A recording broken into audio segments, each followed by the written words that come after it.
kunegura urushako rw'abandi, kuganiriza abantu ukabereka ko umugabo n'umugore badakwiranye, kwinjira mu kwica ubukwe bw'abandi. Abadiyakoni bajya mu bujajwa bagacanganyukisha inama y'itorero. Ndagira ngo mbabwire ngo uyu munsi mu bintu bigiye kububuza ijuru, umunwa nicyo kintu cya mbere. Miriyamu yari afite ikibazo gikomeye cy'uko Imana yatoranyije Mose akaba umusitari, bo ntibabona aho bagaragarira, ariko Imana yari yarabahaye umwanya. Mose na Aroni nibo bakurikiraga Mose mu cyubahiro, Aroni na Miriyamu nibo bakurikiraga Mose mu cyubahiro. Uzasanga abantu batanejejwe na gahunda zo mu nzu y'Imana atari babandi batagira gahunda mu rusengero, ahubwo ni babandi baba barahawe inshingano baba bataranyuzwe. Miriyamu yanze Zipora, ariko Zipora yariyoroshyaga, yari umudamu w'umuyobozi, umudamu uzwi mu bantu bose, ngo ariko iyo yabaga ari mu bandi badamu wabonaga ameze nkabo, asa nabo, atagaragaza akantu kisumbwe ko afite umugabo w'umusitari. Hano ujya kubona ukabona umugabo bamugize umukuru w'itorero, umudamu w'igitenge akagihindura agahita abyimba akaba muremure, mwazaza mujya kumukora, umugabo wanjye araje. Mbe nabo rero iyo basomye abayobozi b'itorero umugabo w'izina rye ntirizi, ahita ambwira umugabo ati ntuzasubireho baduciye amazi. Buriya hari abagabo bajya bafata imyanzuro pasiteri akajya kubasura mu rugo, naho imyanzuro yafashwe n'umugore w'umurakare, baradukinisha. Nitwe dufite imodoka nziza ku rusengero, ikibanza cy'urusengero nitwe twagitanze, baguciye amazi, tujya ahandi duhita tuzamura urundi. Nanga umuntu nca amazi kandi nge nishoboye. Abadamu mwishoboye muri aho Imana ibaha umugisha, ako mwakwemeye Yesu akabashobora. Miriyamu yanengaga Zipora, kandi Zipora yashengurwaga no kubona umuntu ubabaye. Iyo Zipora yabonaga umuntu ubabaye mu maso ngo yamwitagaho akamubungabunga. Iyi mico Zipora yari afite, Miriyamu ntayo yari afite. Ariko mbabaze, Miriyamu yarazi kuririmba yego cyangwa hoya? Miriyamu yarazi koruganiza gahunda zikaryoha yego cyangwa hoya? Miriyamu yari umusitari, agahagarara mu bagabo b'ibihangange, agahagararira abagore. Ni byose ibyo. Icyo nagira ngo mbabwire ngiki, umuntu ashobora kuzamuka, uko azamuka akaba ariko atakaza umwimerere we. Umaze kwakwa imbaraga zingana gute mu myaka umaze mu matiku? Aha hantu ni ahantu Imana yagennye ngo tuze tuhishimire, ni ahantu tugomba kugera. Wareba hejuru ukabona ko hari igikenewe, washyuha ukumva yuko vandarateri ikenewe, wajya kubona wabona hari ibintu bitagenda neza ukumva ko hari igikenewe. Twakagombye kugera ahantu tuwafashe neza, kuko ni ahantu turuhukira, twahagera n'Imana ikaruhukira muri twe. Ariko abantu bamo barahazana amatiku. Hari abantu bahaza baje kunegura inkweto z'abandi, akorora rukweto yambaye uriya muyobozi w'itorero mwazamukopye, korari gatambuka, ariko bari iriya myenda niyo bahorana. Umubwiriza yaza, ariko uriya muntu wamuzanye azira itorero, uriya muntu aratubasha koko, ukagira ngo muri umuzigo. Umudamu w'abandi agatambuka, ariko noneho kariya gatenge kamaze kumubana indangamuntu pe, buriya ariko ubundi umugabo we abarebaye. Birakureba. Niki kigutinyura? Niki kigutinyura kurenga ubuzima bwawe uzi bugoye, ibibazo ufite, warangiza ukabona umwanya wo kwita ku matiku y'abandi n'ibibazo byabo? Ni igiki cyagutinyuye kuza ku nzu y'Imana, aho Imana itangira amasezerano, ukahazana amanyanga n'amatiku? Iyo amatora ari hafi ibintu biba byashyushye, mumucomekemo n'uwacu. Wabonye ko bamaze kutuganza mwa, nyamara reka mbabwire ibi bintu mubigemo. Iyi nama y'itorero igiye guhana korari, abantu bacikamo amatsinda, hari n'abarara bagenda. Mvuye kwa kanaka kubimubwira mu gitondo, dufunga umutwe mani. Ariko reka njye ikintu mbabwira, ubundi mutekereza ko tuzahinduka gute dusigaye tunararana imigambi mibi tukayizindukana? Gabanya amagambo, ntugashake yuko urugo rwawe ruhinduka ikibuga cyo kuvugirwamo amagambo yo kurwanya abantu b'Imana no kuvuga imico yabo no kuyamamaza. Umuntu umwe yigeze kukira abona amafaranga, arangije yandikaho muri saro yo kuriramo, yandikamo ngo Yesu Kristo niwe mutware w'uru rugo, amagambo yawe aba make. Ayo magambo yandika neza, yakubita ku gikuta. Wabaga urimo gukaraba intoki we ugiye kurya, upanga yuko muri buganirire ku meza, wareba ugahita usanga ijambo yarahashyize ryo kugucecekesha. Ntukajye wemera abantu baza gucuma amagambo abiri mu rugo rwawe. Iwawe ni urugo rugomba gushimirwamo Imana, ni urugo rugomba kuzamukiramo amasengesho yo gusabira abantu ibintu byacanze. Bibiliya ivuga ko yari afite indangagaciro 5. Iya mbere, yari umugore wasengaga Imana yo mu ijuru. Amen. Abadamu batabona umwanya wo gusenga, wamuvuga nawe akajya kukuvuga cyangwa akajya kwisobanura, ntibazazamuka iki kirere. Yamvuze nanjye reka mwemeze, hari amakuru ye narimbitse, nanjye mena umuceri. Abantu mukimena umuceri kujya mu ijuru wapi? Miriyamu yari umugore wagiraga isoni, yahagararaga mu maso y'umugabo we ukabona afitemo ikintu cy'ikinyabupfura, yatinyaga kureba n'abagabo b'abandi.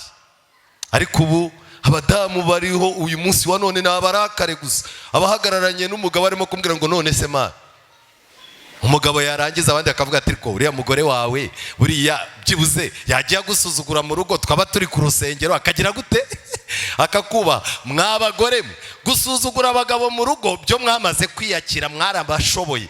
Ariko kuza gusuzugura umuntu ari hano ku rusengero, tubabarire, ni igiki cyagutinyuye? Tubabarire ni umuyobozi wacu. kwringiratv, ubutumwa bwiza kuri benshi, gukizwa kwa benshi. Matayo 24 umurongo wa 14. Nitwa MUSONI Flavien, umwizera wo muri iyi ntara, kandi ndagira ngo tugendere twige ijambo ry'Imana. Uyu mwanya tuzanye icyigisho kivuga ngo ni iki cyabatinyuye, ni iki cyabatinyuye. Mureke dusenge. Witeka Mana nziza, izina ryawe rihabwe icyubahiro. Mu gihe turi mu nzu yawe, mu gihe turi mu murimo wawe, mu gihe turimo gutekereza iby'imigambi yawe myiza udufiteho, tuba dukwiye gutinya kandi tukakwegera tukubashye. Ariko muri uyu mwanya bitewe n'icyaha aho kigejeje abantu barimo baratera intambwe yo gutinyuka ibyo bajyaga batinya. Hari imbaraga ya Satani irimo gusubiza abantu inyuma gake gake. Muri uyu mwanya ubwo tugiye kwiga ijambo ryawe, biduhe mu mitima yacu gutinya ibyo watweretse byo gutinywa, udutinyure mu byo watweretse ko bigomba gutinyurikirwaho. Kandi imbaraga y'Umwuka wera imanukire muri iri jambo, kugira ngo iki cyigisho gikabaga imitima yacu ku musozo, aba ari wowe duhungiraho, kugira ngo duhindure uko imigambi yawe dufiteho imeze. Tubisabye mu izina rya Yesu, amen. Ni iki cyabatinyuwe? Ayo magambo nk'uko yavuze ni amagambo yaturutse mu kanwa k'Imana. Kubara igice cya 12, kubara igice cya 12, Imana yahagurukije Mose. Imana ifata Mose imujyana ku musozi. Mose imuha ipica y'uburyo yifuza gutura mu bantu. Muri gahunda y'Imana yo gutura mu bantu, yabategetse kurema ubuturo bwera. Ubwo buturo bwera ni ibikoresho ntabwo byagombaga guhanuka mu ijuru. Imana mu isi yari ifite abamarayika benshi, ariko ntiyashimye ko abamarayika bazaza bamanukana inkingi ngo abamarayika barimo bazana amahema, ahubwo Imana yabwiye Mose ko ubushake bw'umwana w'umuntu, umuntu wumva yifuzaga kubana n'Imana, umuntu wifuzaga guhura nayo, umuntu wumva hari ikintu azasaba Imana, umuntu wifuza ahantu hatuje azahurira n'Imana, umuntu wifuza kwereka Imana yuko ahaye agaciro kubimubeshejeho. Imana yategetse ko hari aho bagomba kuzaza bahurira nayo. Aho rero niho hiswe ihema. iryo hema Imana yashimye ko buri muntu wese azana ubushake bwe. Bamwe bazanye ubudodo, abagore bari bazi gukora ubushakashatsi bicaye mu ngo zabo. Umwanya w'amazimwe n'amatiku waragabanutse. Gahunda yo kubaka inzu y'Imana yari iri mu bitekerezo byabo. Mose yitegereza abantu barimo kuzana impano. Abagore mu kubaka ihema ry'Imana, nta muntu Satani yigeze yibutsa ubukene bwe busanzwe. Ntabwo Imana yemereye Satani kubibutsa ko bari mu butayu bafite ibiryo by'umwanya muto nabyo bishobora kubashirana. Buri muntu wese yazirikanye iyo nzu. Baragenda bazana ibyo bagombaga kuzana, biragenda biba byinshi. Bimaze kuba byinshi, inzu y'Imana iruzura. Umwuka w'Imana yarahabaye, inzu y'Imana iratahwa. Iryo hema rero bagombaga gutura hagati, ryagombaga kuba hagati yabo. Buri muntu wese yagombaga gukora urugendo kuri iryo hema, ariho ashakira imbabazi, ariho ashakira icyizere, ariho ashimira Imana, ari naho asohoreza amasezerano y'Imana. Nshaka kubabaza, muracyabona urusengero rw'Imana rukiri hagati muri twe? Hari abantu basigaye bibuka urusengero ku bwa gahunda yo kuririmba cyangwa kubwiriza gusa. Hari impamvu nyinshi zatumye ihema ry'Imana riba hagati y'ubwoko bwayo. Nshuti zanjye, aho hantu Imana yapanze yuko ariho abantu bazaza baruhukira. Imana yapanze yuko umuntu uhageze n'abatambyi n'umutambyi mukuru bazaza bagera kuri iryo hema bagatinya.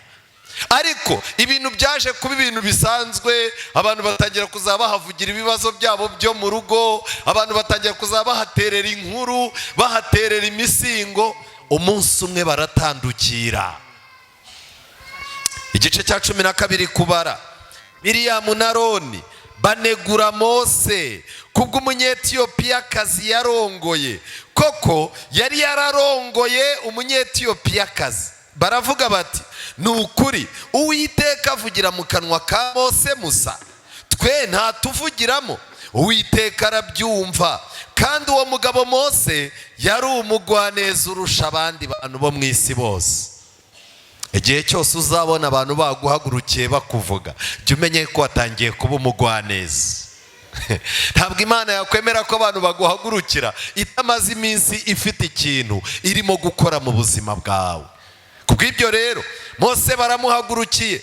Uwiteka atungura Mose na Aroni na Miriyamu ati, nimusohoke uko muri batatu muze ku ihema ry'ibonaniro.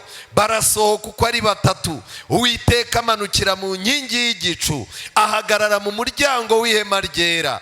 Ahamagara Aroni na Miriyamu, bombi baraza. Arababwira ati, nimwumve amagambo yanjye. Niba muri mwe hazaba umuhanuzi, mwiyerekwa niho Uwiteka nzamwimenyeshereza. Mu nzozi niho nzavuganira nawe. Umugaragu wanjye Mose siko ameze.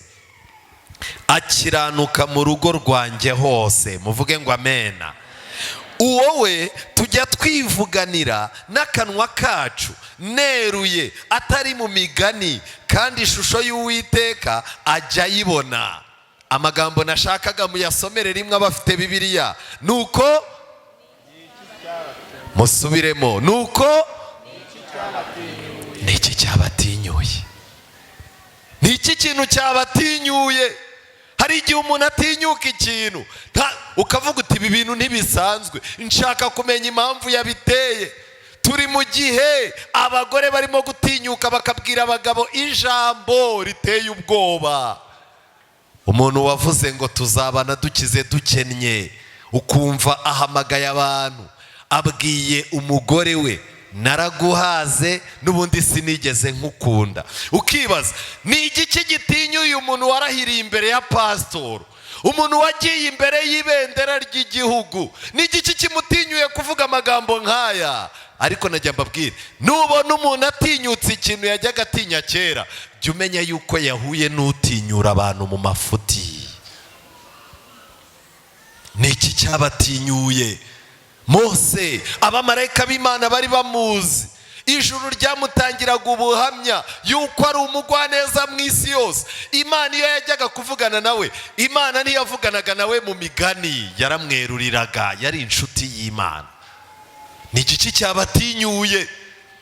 Noneho ni igiki cyabatinyuye kunegura umugaragu wanjye Mose, bikongereza uburakari bw'Uwiteka. Uwiteka aragenda. Buriya mwari muzi yuko umuntu ashobora gutinyuka gukora ifuti ryo kunegurana, Imana ikimuka mu rusengero mukarusigarana rurimo irangi ryiza, rurimo ibyuma byiza, gahunda nziza, ariko Imana yabaye yegeyeyo kuko mwatinyutse. Uyu munsi tugiye kwigana ibigendanye no gutinyuka kunegura. Bamaze kwikongereza uburakari, cya gicu kiva hejuru y'ihema ryera kiragenda. Umuntu w'Imana ni umuntu ukomeye, gufata umwanya ukamutaramira, gufata umwanya inkuru z'ibibazo bye ukazihindura ingingo. Kuba afite umwana bafitanye ikibazo wamunaniye bigahinduka inkuru zamura mu isoko. Kuba korari indirimbo yapfiriye ku ruhimbi ntabwo uzi imbaraga byatwaye, bigahinduka inkuru aho urimo kugenda ukavuga uti ba bantu bajyaga biyemera ariko indirimbo irabakaraze. Hari ibintu mukora Imana ikimuka ikavuga ngo reka mbe mbaretse kuko amagambo barimo kuvuga sinayakira mu mutwe wanjye. Kuvuga inkuru y'undi biraryoha, ni nko gukaraga bombo yo mu gati mu kanwa, ariko inkuru zawe iyo batangiye kuzivuga ni nko kunywa umuravumba. Nshuti zanjye, kunegurana ni icyaha gikomeye kigiye kubuza abantu ijuru, ariko noneho kunegura abantu b'Imana, kunegura itorero ry'Imana, kunegura umurimo w'Imana, ibi ngibi byo Imana ikuvamo ugasigara uri igipampara. Byarangiye gute rero? Miriyamu yahise asesa ibibembe byera nk'urubura. Aroni ahindukirira Miriyamu, abona Miriyamu asheshe ibibembe. Aroni yari yarahawe impano yo gukiza ibibembe kuko umutambyi mukuru yabaga afite ububasha bwo gukiza ibibembe. Imana yamuhanishije ikintu kimwe, kubona mushiki wawe yasesa ibibembe, wari ufite impano yo kubikiza ariko ntubu ukiyifite. Iyo twagiye mu matiku n'ubujajwa, hari imbaraga Imana yari yaraduhaye ziba zitazongera gukora. Mushiki we yamaze icyumweru arwaye ibibembe. Aroni kujya mu matiku n'amazimwe byatumye impano yo gukiza ibibembe ayakwa. Umaze kwakwa imbaraga zingana gute mu myaka umaze mu matiku? Aha hantu ni ahantu Imana yagennye ngo tuze tuhishimire, ni ahantu tugomba kugera. Wareba hejuru ukabona ko hari igikenewe, washyuha ukumva yuko vandarateri ikenewe, wajya kubona wabona hari ibintu bitagenda neza ukumva ko hari igikenewe. Twakagombye kugera ahantu tuwafashe neza kuko ni ahantu turuhukira, twahagera n'Imana ikaruhukira muri twe. Ariko abantu bamo barahazana amatiku. Hari abantu bahaza baje kunegura inkweto z'abandi, akorora rukweto yambaye uriya muyobozi w'itorero mwazamukopye, korari gatambuka ariko bari iriya myenda niyo bahorana. Umubwiriza yaza ariko uriya muntu wamuzanye azira itorero, uriya muntu aratubasha koko, ukagira ngo muri umuzigo. Umudamu w'abandi agatambuka ariko noneho kariya gatenge kamaze kumubana indangamuntu pe, buriya ariko ubundi umugabo we abareba. Birakureba. Niki kigutinyura? Niki kigutinyura kurenga ubuzima bwawe uzi bugoye, ibibazo ufite, warangiza ukabona umwanya wo kwita ku matiku y'abandi n'ibibazo byabo? Ni igiki cyagutinyuye kuza ku nzu y'Imana, aho Imana itangira amasezerano ukahazana amanyanga n'amatiku? Iyo amatora ari hafi ibintu biba byashyushye, mumucomekemo n'uwacu. Wabonye ko bamaze kutuganza mwa, nyamara reka mbabwire ibi bintu mubigemo. Iyi nama y'itorero igiye guhana korari, abantu bacikamo amatsinda, hari n'abarara bagenda. Mvuye kwa Kanaka kubimubwira mu gitondo, dufunga umutwe mani. ariko reka njye ikintu mbabwira, ubundi mutekereza ko tuzahinduka gute dusigaye tunararana imigambi mibi tukayizindukana? Umuntu akarara aryamanye n'umugabo apanga kumuca inyuma mu gitondo, amasaha 24 agashira umushinga upfuye uwufite mu mutwe, uzaba muzima gute? Niki cyabatinyuye? Miriam amaze gusesa ibibembe, Aroni abwira Mose ati databuja, ndakwinginze we kudushyiraho igihano cy'icyaha twakoreshejwe n'ubupfu. Nubona wicaye mu nkuru z'abandi ukabona mufasha umuntu mumuteretse ku meza muramuvuze, nimujya gusenga.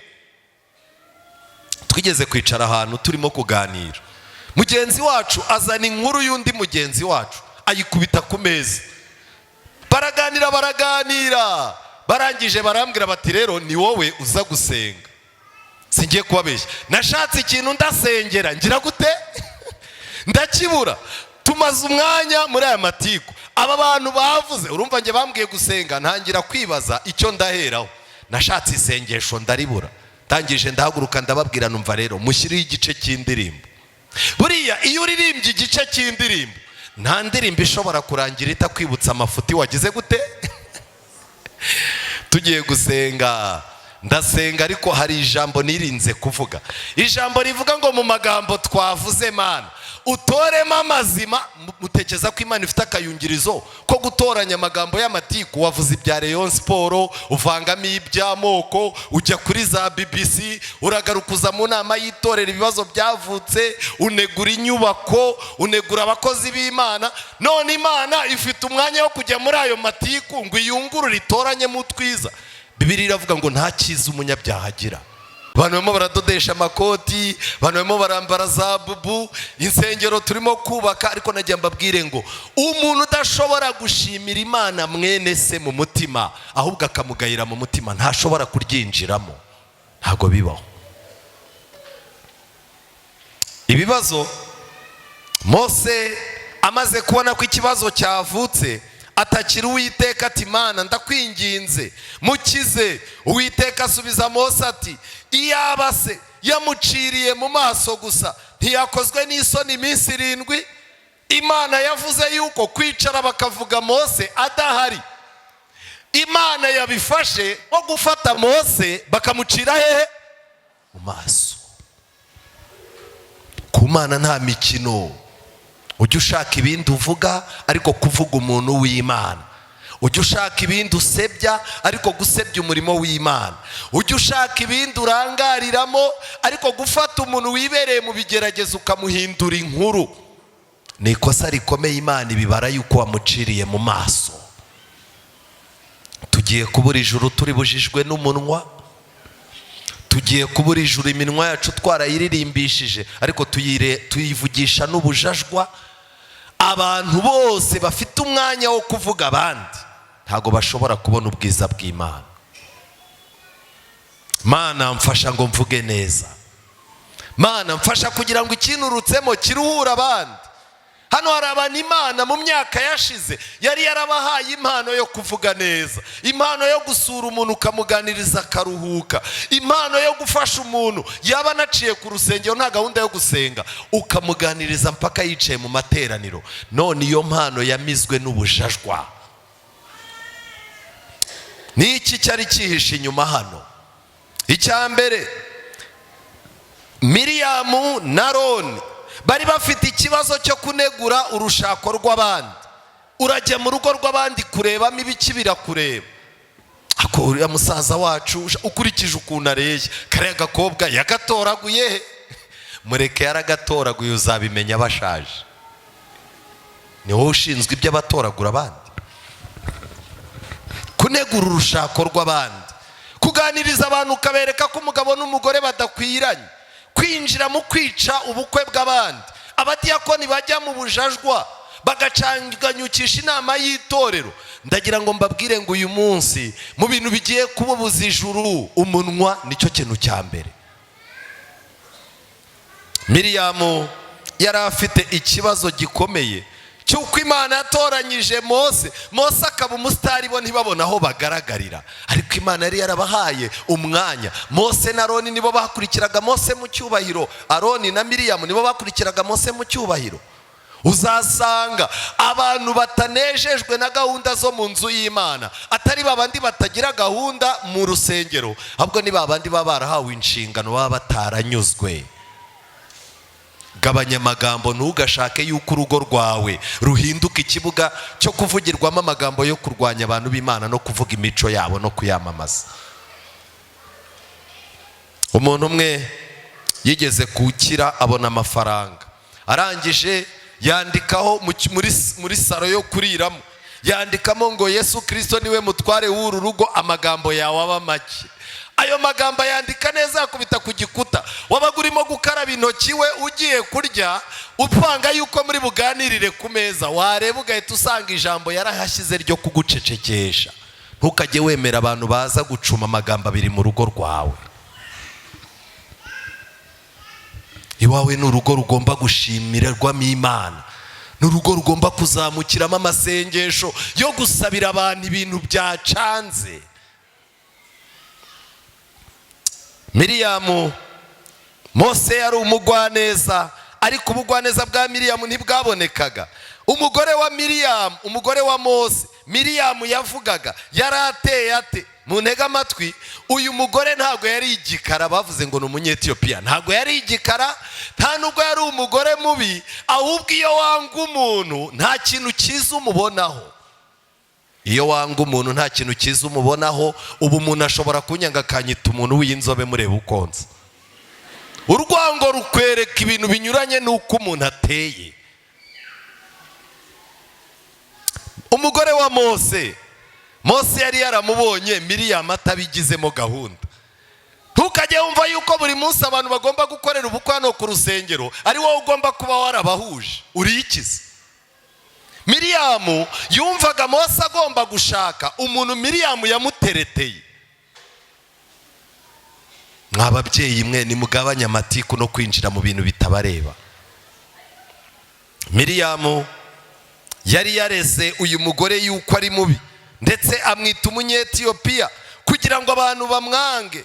Ikintu gitangaje, Zipora umugore wa Miriyamu, Bibiliya ivuga ko yari afite indangagaciro 5. Iya mbere, yari umugore wasengaga Imana yo mu ijuru. Amen. Abadamu batabona umwanya wo gusenga, wamuvuga nawe akajya kukuvuga cyangwa akajya kwisobanura, ntibazazamuka iki kirere. Yamvuze nanjye reka mwemeze, hari amakuru ye narimbitse, nanjye mena umuceri. Abantu mukimena umuceri kujya mu ijuru wapi? Miriyamu yari umugore wagiraga isoni, yahagararaga mu maso y'umugabo we ukabona afitemo ikintu cy'ikinyabupfura, yatinyaga kureba n'abagabo b'abandi. Ariko ubu abadamu bariho uyu munsi wa none n'abarakare gusa, abahagararanye n'umugabo arimo kumbwira ngo none se ma, umugabo yarangiza abandi akavuga ati ko uriya mugore wawe buriya byibuze yagiye gusuzugura mu rugo, twaba turi ku rusengero akagira gute akakuba. Mwabagore gusuzugura abagabo mu rugo byo mwamaze kwiyakira, mwarabashoboye, ariko kuza gusuzugura umuntu ari hano ku rusengero, tubabarire, ni igiki cyagutinyuye? Tubabarire, ni umuyobozi wacu, twe turamwubaha, musuzugurira iwawe, ariko hano mureke, hari ikintu Imana yamushinze. Niki cyagutinyuye? Zipora yagiraga urugwiro, yari umudamu ugira urugwiro. Kenshi na kenshi Mose yahuraga n'abantu ananiwe, Zipora akabaganiriza, bakajya kuganira na Mose umutima watuje. Naho mwebwe aho gufasha abagabo banyu umurimo w'Imana, uri muricara, kagakobwa kaguhobeye nakahe kandi buriya nzabijyamo. Hari abantu baza ku rusengero baje gusenga, baje no kuba bamaneko no guca urubanza. Ibyo bintu bitatu ntabwo wabishobora. Ujye utora amasabato, imwe yitwa iyo kureba abantu, inde yitwa iyo guhiga amakuru, none uzagire niyo kuramya byibuze. Wowe isabato imwe urashaka kubivanga byose? Ndabinginze mwirinde tutabura ijuru turi bujijwe n'umunwa.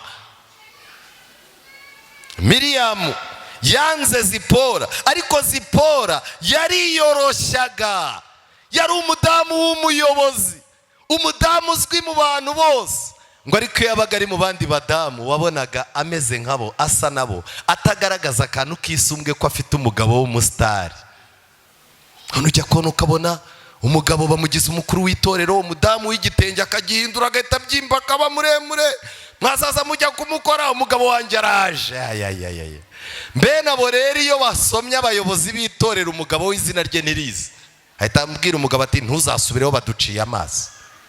Buriya hari abagabo bajya bafata imyanzuro pasiteri akajya kubasura mu rugo, naho imyanzuro yafashwe n'umugore w'umurakare, baradukinisha, nitwe dufite imodoka nziza ku rusengero, ikibanza cy'urusengero nitwe twagitanze, baguciye amazi, tujya ahandi duhite tuzamura urundi. Nanga umuntu unca amazi kandi nge nishoboye.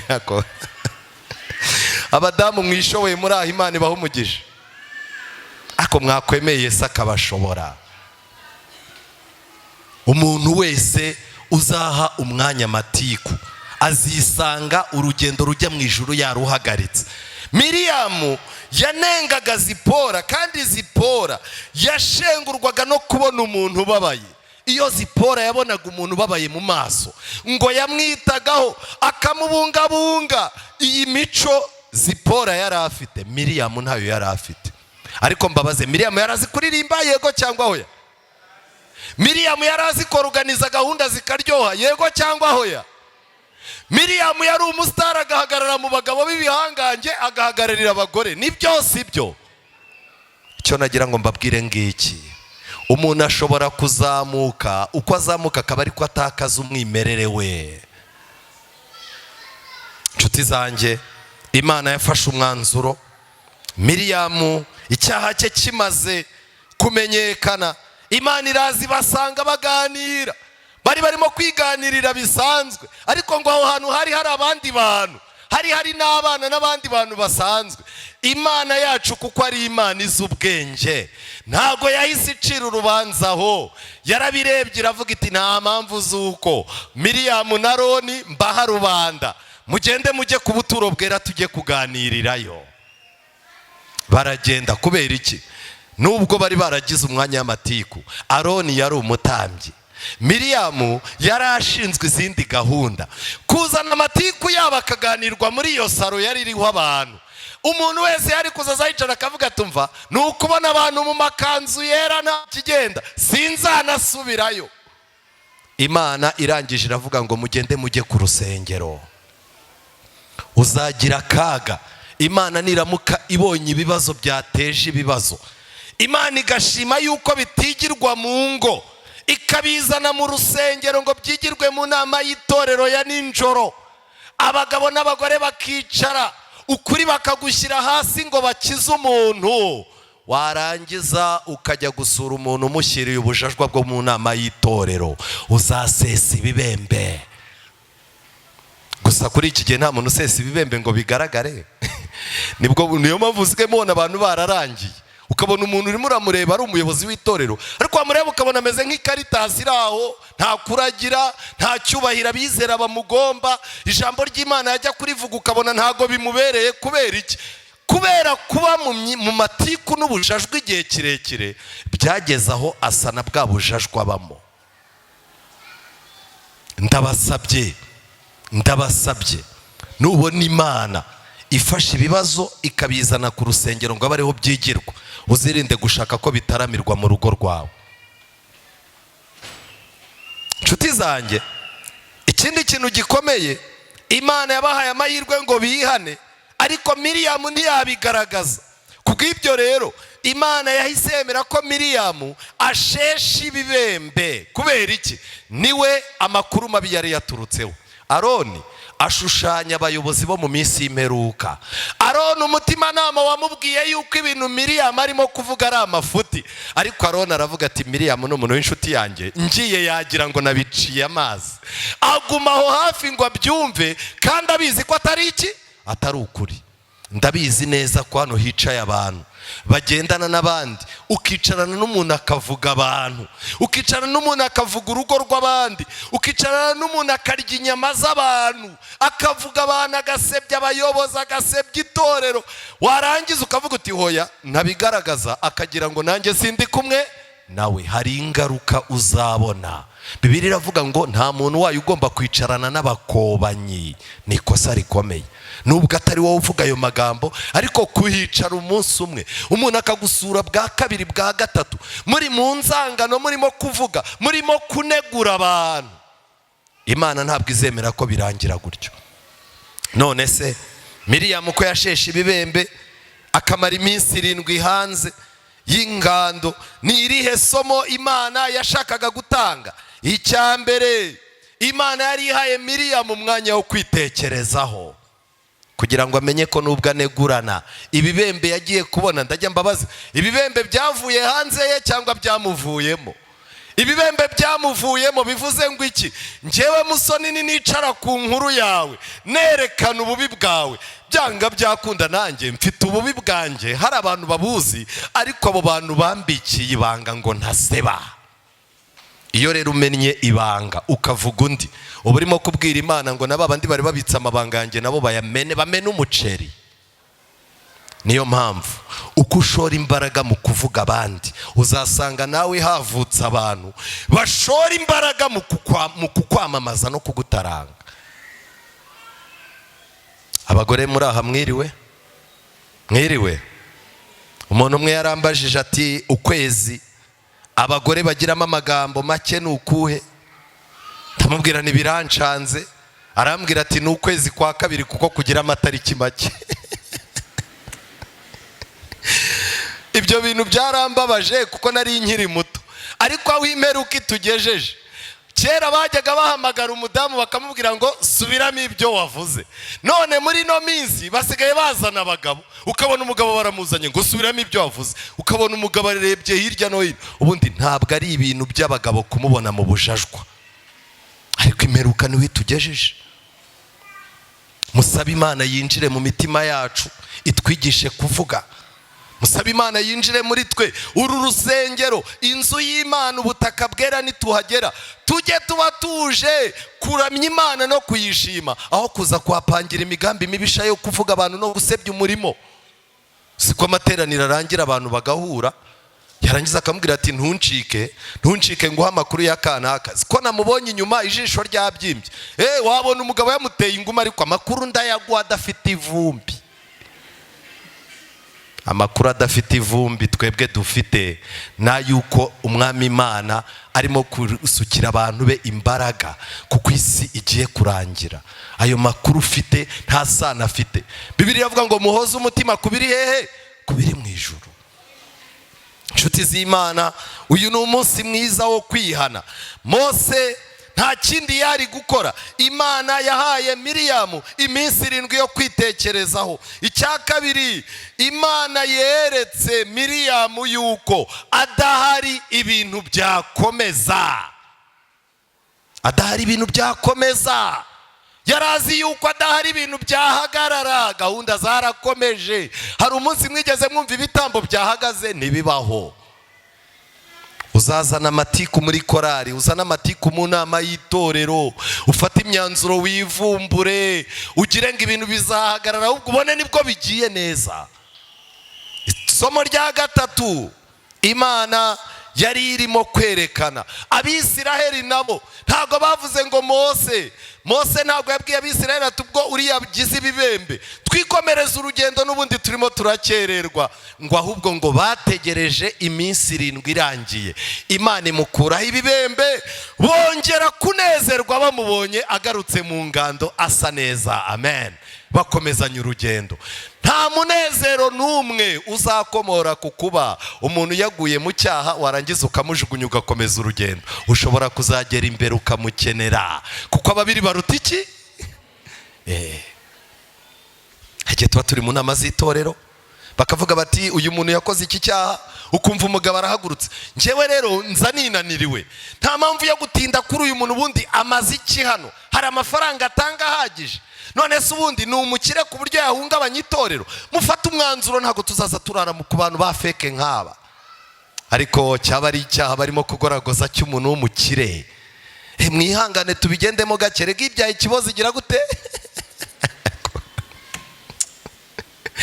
reka ngire ikintu mbabwira, mureke twige uburyo bwo gutegereza bari mu bihano ngo Imana ibakize. dukomezanye iki? nta kintu cyiza nko kubona umuntu waruze amakuru isi yashize ahagaragara, ariko wajya kubona ukabona yagarutse mu murongo. ndasaba Imana ngo ibagarure mu murongo. Miriyamu agarutse yanejejwe no kubona nta muntu wongorera undi ku ruhande ngo avuge ngo baraje na bya bikabyo by'ejo bundi byarazambye, ngo ahubwo ngo yabonaga abantu bari bamufitiye ubwuzu, yishimira kugaruka mu mukumbi. arangije amenya yuko atazongera gutinyuka kuvugira ahantu Imana igize gute, Imana iri. niki cyabatinyuye? muri iki gitabo nasomyemo ibintu bitatu byambabaje. dufite abantu barimo gusohoka mu itorero, barangiza bakajya guhiga amakuru mu ngo z'abayobozi. wajya kumva ukumva aravuze ati ze kanaka abayobora bitaramucanze, amakuru mfite atariho ivumbi. nuko we n'umugore bafitanye aka kabazo, ejo bundi bapfuye amafaranga, hari ikibanza bagurishije. ariko najya mbabaza, uracukumbura ibiri mu ngo z'abandi, wacukumbura iby'ubwami bw'Imana? Bibiliya iratubwira ngo mushakashaka uko mwamenya ibyo umwami agira gute. none ubushakashatsi bwa nyabwo twaburetse, turimo turashakashaka ibintu mu ngo z'abandi. mureke ubwo bushakashatsi bupfuye. icya kabiri muri iki gitabo berekana nuko hari abantu barimo kujya mu byanditswe ngo bashakashaka uburyo begeranya ibihamya byerekana ko itorero ryabaye Babuloni. abo nabo barimo baranegurana, barimo baratinyuka ibintu bitagomba gutinyukwa. umuntu agafata umuyobozi w'itorero agakubita ifoto ye ku ruhande, agakubitaho n'indi, yarangiza agashyiraho uruntu rw'amahembe kugira ngo abantu bange ubuyobozi. niki cyabatinyuye? reka ngire ikintu mbabwira, urugendo rugiye kutubana rurerure kubera ubujajwa. amagambo nifuza kubasomera hano ni amagambo akomeye nasomye kuri aka gatabo kitwa Itorero ry'Imana ryasigaye. ni agatabo k'itorero, paje ya 39 haranditse ngo bari kwihuza n'ingabo z'umwanzi w'ukuri akaba n'umwanzi w'Imana, bazasebya gahunda y'umurimo maze bayite imikorere yo kwihangira ubutambyi. sasugana n'abantu bakubwira baterega Imana ibintu by'amaturo n'icyacumi, ibintu bya gahunda z'itorero n'ubupastoro, Imana yacishijemo umurongo, umwenda utabutse byararangiye. ariko aba bapastoro kubera inzara yabo barongeye bisubirizaho ikintu kimeze nk'ubutambyi. Elena White ibi bintu yabyanditse mu 1910 na kangahe na 11.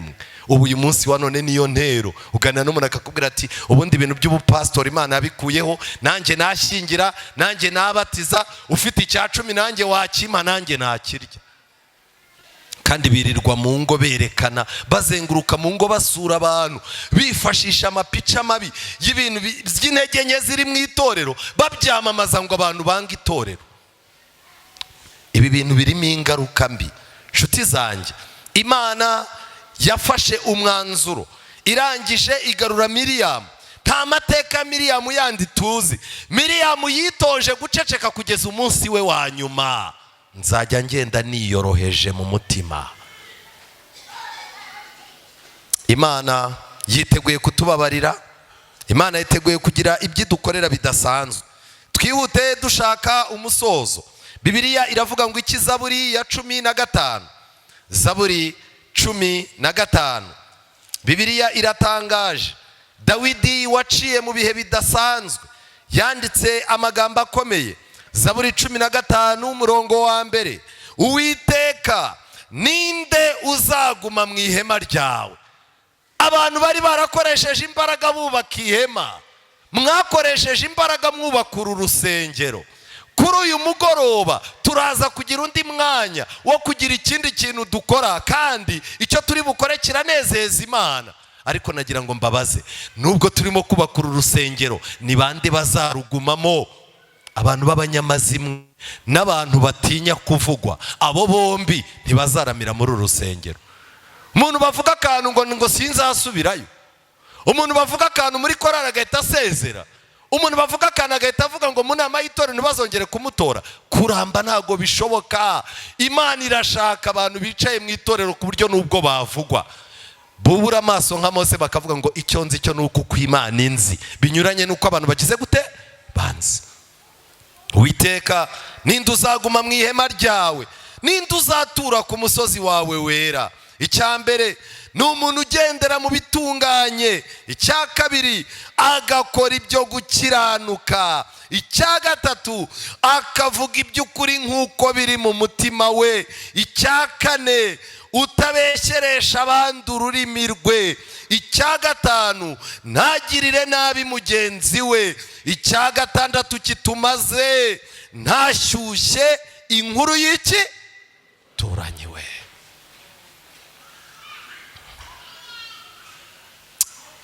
Umuntu ufite izi ntambwe byanga byakunda Kristo yamaze kugera mu mutima we.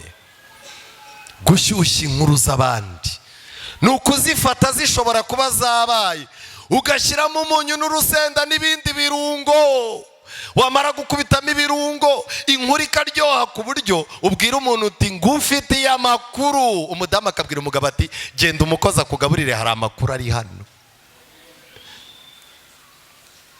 Ariko inshuti z'Imana, ndagira ngo nsabe Imana itugenderere.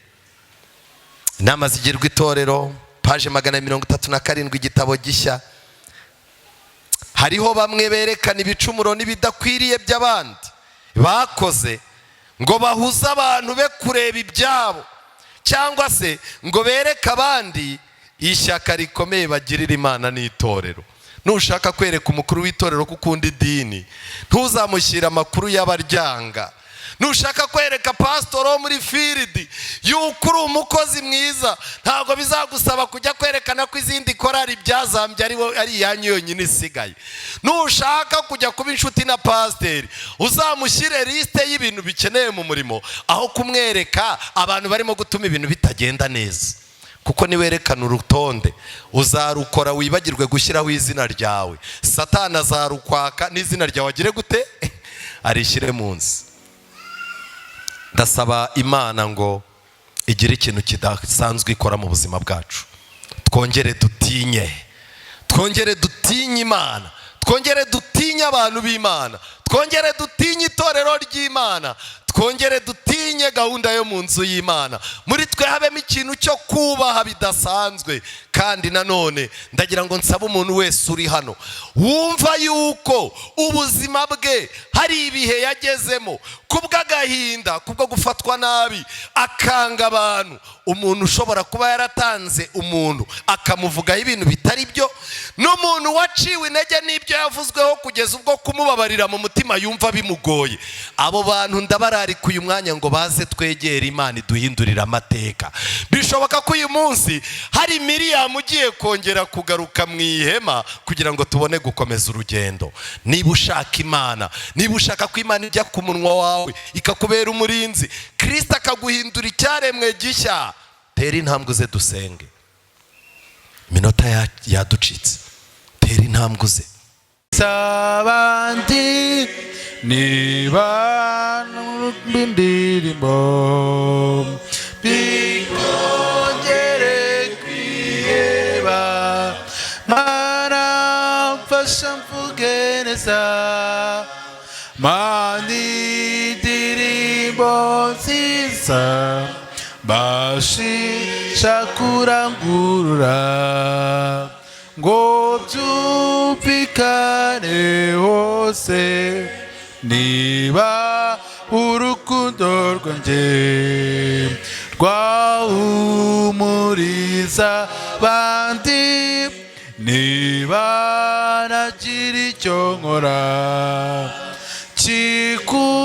kikunganira abandi, Mana mfasha mvuge neza, Mana indirimbo nziza bashisha kurangurura, ngo byumvikane hose niba nakora umurimo wo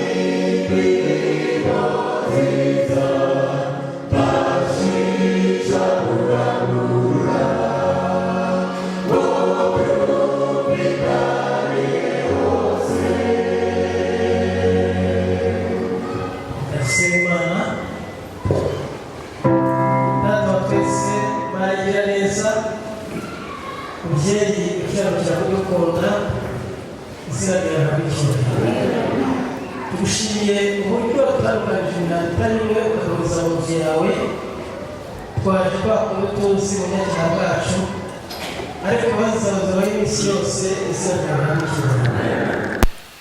Tumaze kumva ijambo ryawe, hari abateye intambwe baza hano imbere, ubumve uri mu ijuru ubabarire, nyamara na twasigaye twicaye ntabwo turi beza ntituri shyashya, reka imitima yacu twese yegerezwa intebe yawe y'ubuntu, ku iherezo tuzahabwa ubugingo buhoraho. Uduhe kuba mu mwanya umwe wo gukunda no kugukorera, uduhe kuba mu mwanya umwe wo kwamaza inkuru yawe, kugira ngo ku iherezo ry'urugendo rwacu tuzaragwa ubugingo buhoraho. Komeza kubana n'umutima wa buri wese uri aha ngaha. Dushoje iyi gahunda, nyamara hari izindi zibuze gukurikiraho nyuma. Ndakwinginze ngo umwuka w'Imana akomeze kuba hagati muri twebwe, kandi bikwiriye byose byatuma tuzaragwa ubugingo buhoraho, tukibana nawe udatandukana, tukibana nawe tukiri muri ubuzima, tukazabona ubugingo buhoraho. Aba ari byo duhera ubuntu mu izina ryiza rya Yesu. Kwiringira TV, ubutumwa bwiza kuri benshi, gukizwa kwa benshi. Matayo 24:14.